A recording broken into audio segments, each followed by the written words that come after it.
염색한 지 한 달? 벌써 뿌리가 엄청나게 자랐어요. 여기를 해버릴까? 진짜 너무 만족이에요. 안녕하세요, 빌보입니다. 여러분, 제가 이번에 염색을 또 했습니다. 한 달 반 만에. 염색한 지 한 달밖에 안 됐거든요? 근데 벌써 뿌리가 엄청나게 자랐습니다. 영상을 찍으려고 카메라 앞에 앉았는데 머리색이 너무 더러워서 못 찍겠더라고요. 어쩔 수 없이 다시 염색을 하고 왔네요.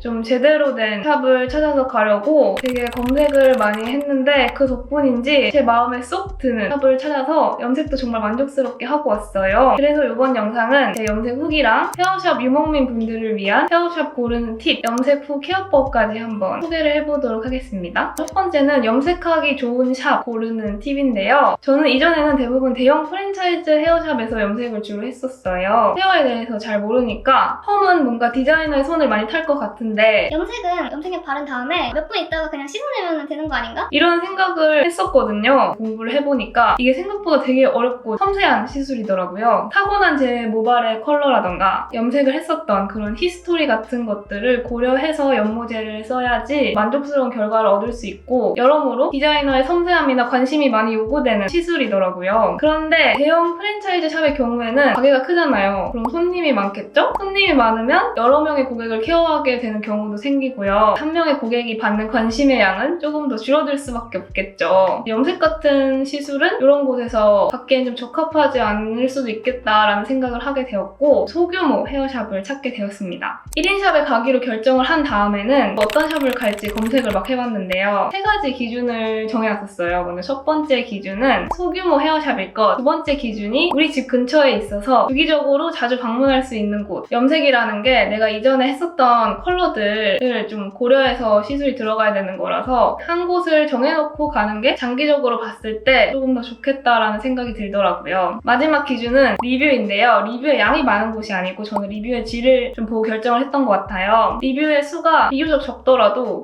이 샵은 진짜 찐이다라고 느껴지는 그런 샵이 있거든요. 대표적인 멘트들이 이분한테 6년째 머리 맡기고 있다. 정말 단골만 쓸 수 있는 멘트거든요. 강제로 쓰는 리뷰에 이런 멘트 거짓말로 지어낸 쓰지 않잖아요. 리뷰의 진정성을 보고 방문을 하게 되었던 것 같아요. 지금부터는 염색을 하고 온 과정을 짤막하게 보여드릴게요. 궁금하실까 말씀드리는 건데 이거 협찬 같은 거 전혀 없고요. 저도 협찬 좀 받았으면 좋겠네요. 전부 제 돈을 주고 염색을 한 겁니다. 좀 꼼꼼하게 해주신다라는 후기가 많은 곳을 골라서 찾아가려고 하는데 여기를 해버릴까? 리뷰가 진짜 괜찮아요. 약간 기계적인 리뷰가 아니고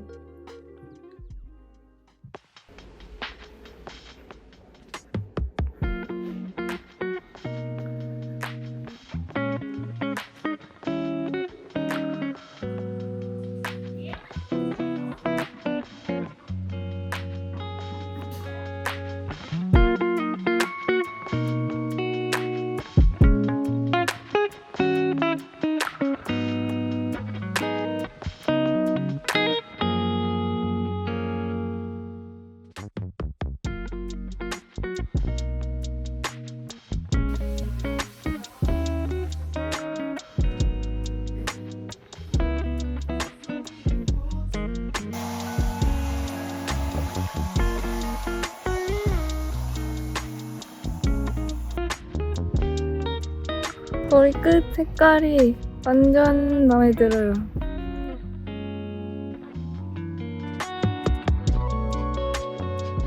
개인적으로 진짜 너무 만족이에요. 색이 딱 제가 원하는 그런 매트한 브라운 컬러인데 명도가 너무 높지 않게 잘 뽑혔고 무엇보다 가장 만족스러웠던 건 상담 과정부터 엄청 섬세하게 들어갔다는 거. 시술 중간중간에 컬러 체크를 해주시면서 여러 번 터치를 다시 해주시는 것도 되게 섬세함이 느껴져서 좋았다고 해야 되나요? 여러모로 되게 만족스러웠습니다. 만약에 이 샵을 궁금해하시면은 댓글로 문의를 주시면은 제가 말씀을 드릴게요. 근데 여기가 일단 서울이 아닙니다. 신도시예요. 지어진 지 얼마 안 됐기 때문에 인프라가 아직 구축이 덜 됐어요. 지하철도 없고 찾아오시기 척박하실 수도 있어요. 그래서 저는 이 헤어샵을 뭐 홍보하고 이러려는 게 아니고 여러분들이 거주하시는 곳 주변에도 이렇게 좋은 헤어샵이 틀림없이 있거든요. 리뷰 개수라던가 네임밸류 이런 것만 따져서 방문하시기보다는 리뷰의 질을 따져서 헤어샵을 선정을 하시면 이전보다 훨씬 만족스러운 결과를 얻으실 수 있을 거다 이런 말씀을 드리고 싶고요. 궁금하신 분들은 댓글을 남겨주세요. 이렇게 염색을 하고 온 다음에 여기서 끝이 아니죠. 관리가 굉장히 중요한데요. 머리 색을 유지하는 것도 중요하고 염색을 한번 하면은 모발이 굉장히 많이 상하잖아요. 그래서 머릿결 관리도 꼭 해줘야 되는데 염색 후에 모발을 케어하는 방법이랑 컬러 케어법 등을 한번 간단하게 소개를 해볼게요. 먼저 첫 번째로 머릿결 케어는 헤어팩으로 하는데요. 이 헤어팩하는 방법이 좀 중요합니다. 이전에 제가 청담동에 굉장히 유명한 그 헤어샵에서 시술을 한번 받았었는데 그때 거기 원장님께서 제 머리카락 말 만지시면서 어머 머리카락 이거 어떡해 막 관리 좀 하라고 저한테 본인이 자주 하는 방법을 저한테 알려주셨었는데 별다른 준비물도 없고 엄청 간단해요. 어떻게 하는 거냐면 샴푸를 하고 나서 모발에 물기를 쫙 타올 드라이를 해서 최대한 제거를 해주고요. 다음에 헤어팩을 모발 끝부터 시작해서 한 여기까지 도포를 합니다. 여기까지는 평소에 헤어팩 하는 과정이랑 똑같죠. 근데 평소에 샤워를 할 때는 바로 씻어내잖아요. 헤어팩은 모발의 이 안쪽까지 흡수될 수 있는 그런 시간이 필요한데 이러면 효과를 거의 볼 수가 없다고 해요. 이렇게 헤어팩을 바른 상태에서 최대한 오래 방치를 하는 게 좋은데 저한테 이 방법을 알려주신 원장님은 헤어팩을 발라둔 상태에서 잠을 자고 일어나서 다음날 씻어내기도 한다고 그렇게 말씀을 하시더라고요. 저는 그렇게까지 하기에는 좀 귀찮아서 2-3시간 정도 발라놓고 있다가 씻어내는 것 같아요. 이렇게만 해줘도 평소에 헤어팩 바르고 바로 씻어낼 때랑 머릿결 상태가 좀 확실히 다르거든요. 훨씬 좀 부드럽고 여기서 이제 미니 꿀팁이 하나 있는데 여행을 가면은 어메니티로 헤어캡이 나오잖아요. 그거를 전부 모아서 집에 가지고 오는데 그게 헤어팩 할 때 굉장히 유용하게 쓰입니다. 팩이 가끔 수건 아래쪽으로 떨어지고 그러는데 이렇게 캡을 씌워놓으면 그런 게 없거든요. 좀 더 드라마틱한 효과를 보고 싶다 하시면은 전기 모자를 팔아요. 그게 10,000원 후반대 20,000원 정도? 계속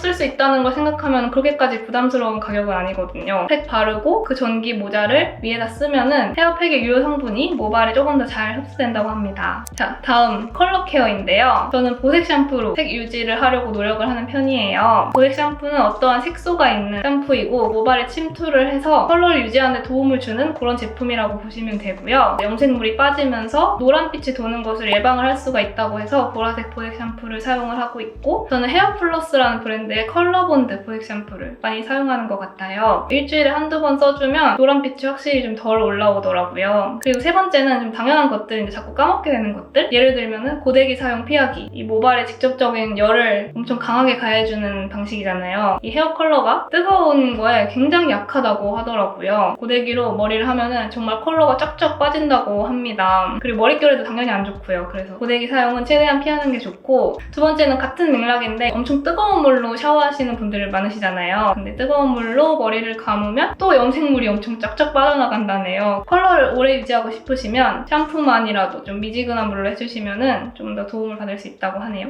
오늘은 단골샵이 아직 없는 헤어샵 유목민인 분들을 위한 헤어샵 고르는 팁이랑 염색 후에 헤어 케어법에 대해서 소개를 해드렸는데요. 많은 분들께 도움이 될 수 있었으면 좋겠네요. 저는 다음번에 또 다른 영상을 가지고 찾아오도록 하겠습니다. 이번에도 긴 영상 봐주셔서 감사합니다.